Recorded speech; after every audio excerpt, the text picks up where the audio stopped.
And welcome back. I'm Dr. Noah, your host of Fairfield Chiropractic Update.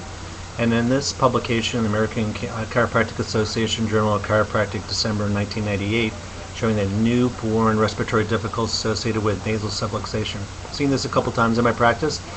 Babies having difficulty breathing. Of course, they go see the surgeon. They want to do an operation, come in and do a particular type of adjustment, caudal ventral direction release. And in this study here showed that it showed a deep, showed a dramatical type of decrease in terms of having complications, and breathing became easy again without difficulty. So this can be due to a history of asthma and hay fever, and a natural approach to be able to do that.